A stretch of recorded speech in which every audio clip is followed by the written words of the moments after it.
హిందూ పంచాంగం ప్రకారం ప్రతి సంవత్సరం వైశాఖ మాసంలో శుక్లపక్షంలో తదియ నాడు అక్షయ తృతీయ పండుగను జరుపుకుంటారు.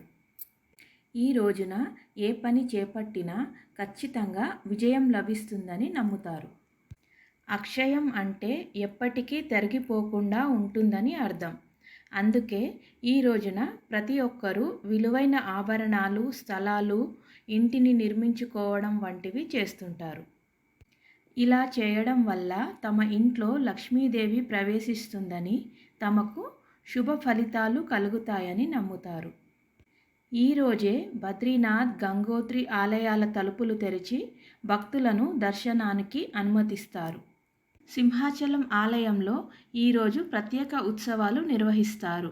ఆలయ ప్రధాన దేవత ఏడాది పొడవునా గంధపు చెక్కతో కప్పబడి ఉంటుంది. ఈ రోజున మాత్రమే దేవతకు పూసిన గంధపు పొరలను తొలగిస్తారు. నిజరూప దర్శనం ఈ రోజున జరుగుతుంది. ఈ రోజునే విష్ణువు యొక్క 6వ అవతారమైన పరశురాముని జన్మదినము. నరనారాయణుడు, హయగ్రీవుడు కూడా ఇదే రోజు జన్మించారు. ఈ రోజునే భగీరథుని తపస్సు కారణంగా గంగ దివి నుంచి భూమికి దిగింది. ఈ రోజునే ద్వాపర యుగం ముగిసి సత్యయుగం, త్రేతాయుగం ప్రారంభమైంది. ఈ రోజే వేదవ్యాసుడు, గణేశుడు మహాభారతాన్ని రాయడానికి ప్రారంభించారు. ఈ రోజునే మహాభారత యుద్ధం ముగిసింది. ఈ రోజే సుదాముడు తన చిన్ననాటి స్నేహితుడైన కృష్ణుడిని ద్వారకలో సందర్శించినప్పుడు అతను అపరిమితమైన సంపదను వరంగా పొందాడు. ఈ రోజునే ధర్మరాజు ప్రార్థనలకు సంతోషించిన సూర్యభగవానుడు అతనికి అక్షయ పాత్రని అనుగ్రహించాడు. ఈ రోజునే శివుని ప్రార్థించి కుబేరుడు శ్రీ మహాలక్ష్మితో సమస్త సంపదలకు సంరక్షకునిగా నియమింపబడిన దినం.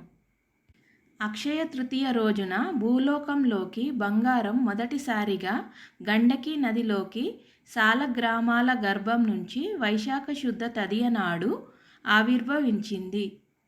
అందుకే ఈ రోజున బంగారం కొనడం వల్ల మంచి ఫలితాలు లభిస్తాయని, శ్రేయస్సు, ఆనందాన్ని తెస్తుందని, లక్ష్మీదేవి తన ఆశీర్వాదాలను అందిస్తుందని నమ్ముతారు.